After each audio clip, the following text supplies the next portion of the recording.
Assalamualaikum warahmatullahi wabarakatuh. Selamat datang di channel Isomat. Di sini kita akan banyak belajar hal-hal menarik tentang matematika. Denaan Isomat, belajar matematika jadi easy.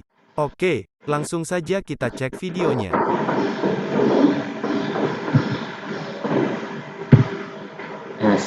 Jumpa lagi di channel Isomat. Pada video kali ini saya akan membahas tentang modus untuk data yang tersaji dalam tabel distribusi frekuensi.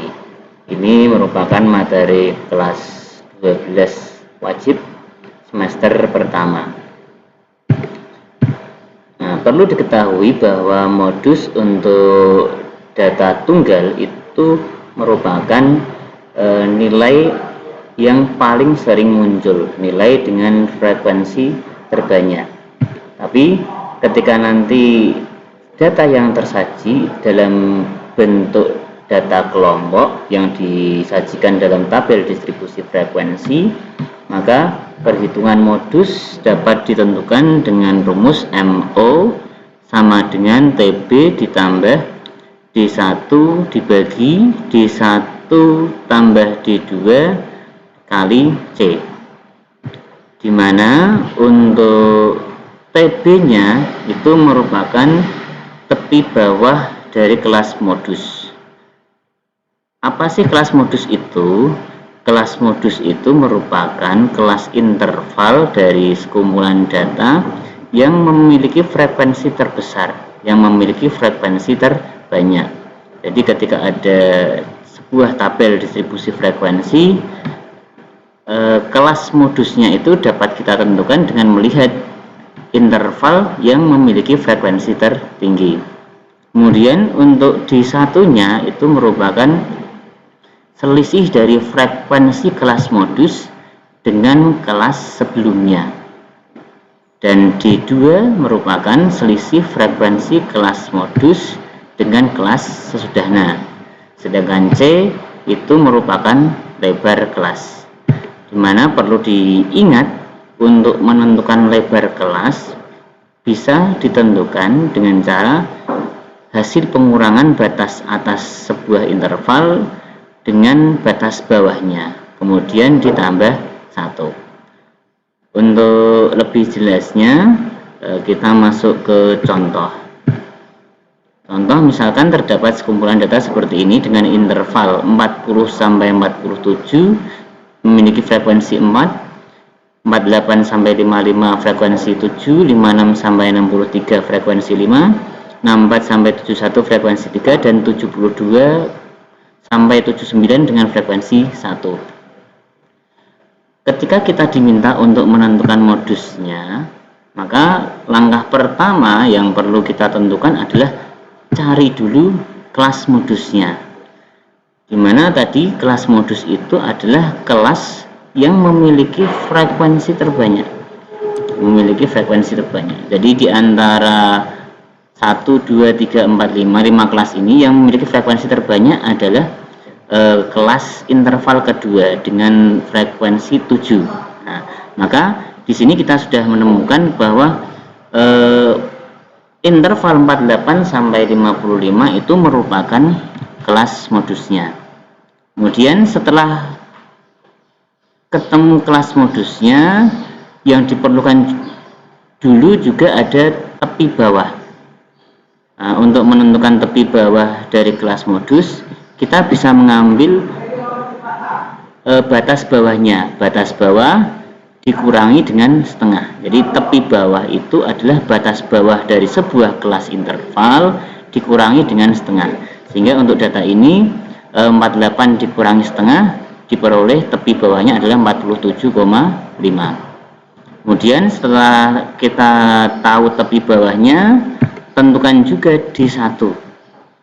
D1 itu tadi adalah selisih antara frekuensi pada kelas modus dengan frekuensi kelas sebelumnya. Di sini frekuensi kelas modusnya 7, frekuensi kelas sebelumnya 4, maka D1-nya diperoleh 7 dikurangi 4 ketemu 3. Setelah D1 ketemu, kita tentukan D2-nya. D2 itu adalah selisih dari frekuensi pada kelas modus dengan frekuensi kelas sesudahnya, yaitu 7 dikurangi 5 sama dengan 2. Kemudian yang diperlukan lagi selain D1 dan D2, kita butuh nilai C-nya. C itu lebar kelas. 48 sampai 55 itu lebarnya berapa? Bisa kita tentukan dengan 55 sebagai batas atasnya dikurangi 48 sebagai batas bawahnya.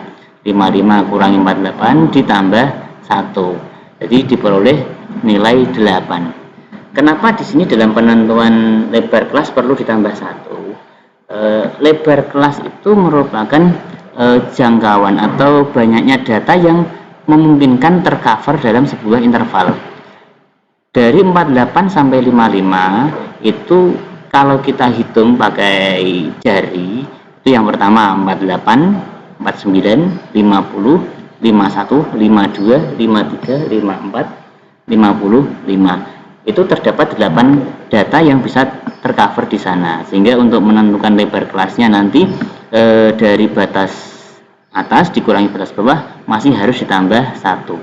Atau kalau mau langsung itu bisa menggunakan tepi bawah, tepi atas dikurangi tepi bawah, itu nanti ketemu langsung nilai lebar kelasnya. Nah, kalau tahapan persiapannya sudah, ini berarti kita sudah siap menghitung modusnya dengan menggunakan rumus MO sama dengan TB ditambah dengan D1 per D1 plus D2 kalikan dengan C atau lebar kelasnya. Nilai-nilai yang sudah diketahui kita masukkan. TB-nya 47,5, tepi bawahnya, kemudian D1-nya 3, kemudian per D1-nya 3 tambah D2-nya di sini 2, dikali dengan lebar kelasnya 8. Dalam perhitungannya kita harus yang harus diselesaikan adalah bagian penyebut di sini dulu.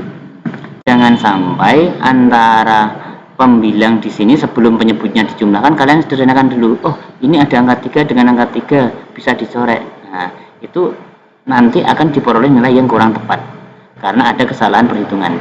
Maka di sini yang perlu dihitung dulu adalah bagian penyebut D1 dan D2 dijumlahkan dulu. Ya, MO-nya sama dengan 47,5 ditambah 3 per 5, hasil penjumlahan 3 plus 2. Nah, setelah ketemu seperti ini, kita hitung 3 per 5 kali 8 itu bisa kalian tentukan dengan cara 3 dikalikan dengan 8 kemudian dibagi 5. Atau nanti kalau seumpama bagian penyebutnya ini bisa menyederhanakan dengan pembilang, boleh disederhanakan dulu. Tapi secara umum perhitungan perkalian sebuah bilangan pecahan dengan bilangan bulat itu adalah pembilangnya yang dikalikan. Pembilangnya yang dikalikan, kemudian penyebut itu sebagai pembagi. 3 kali 8 24 dibagi 5 ketemu 4,8. Nah, setelah itu nilai modusnya tepi bawahnya tadi 47,5 ditambah dengan hasil perhitungannya 4,8 diperoleh nilai modusnya adalah 52,3. Inilah cara menentukan nilai modus dari sekumpulan data yang tersaji dalam tabel distribusi frekuensi, di mana langkah-langkahnya yang perlu kita ketahui adalah pertama kita harus tahu dulu letak modusnya itu di mana, sehingga ketika tahu letak modusnya kita bisa menemukan tepi bawahnya dari batas bawah dikurangi setengah, kemudian menentukan D1-nya dengan cara frekuensi pada kelas modus dikurangi frekuensi sebelumnya, kemudian menentukan D2-nya dengan cara frekuensi pada kelas modus dikurangi frekuensi sesudahnya, dan terakhir menentukan C-nya dengan cara batas atas dikurangi batas bawah ditambah 1. Setelah itu dimasukkan ke dalam rumus modus, yaitu TB ditambah D1 per D1 plus D2 dikali dengan C. Demikian pembahasan tentang pencarian penentuan nilai modus sebuah data yang tersaji dalam tabel distribusi frekuensi. Terima kasih telah mengikuti video ini. Semoga dari video ini bermanfaat dan Anda mendapatkan pemahaman yang memuaskan. Sampai jumpa di video pembelajaran berikutnya. Wassalamualaikum warahmatullahi wabarakatuh.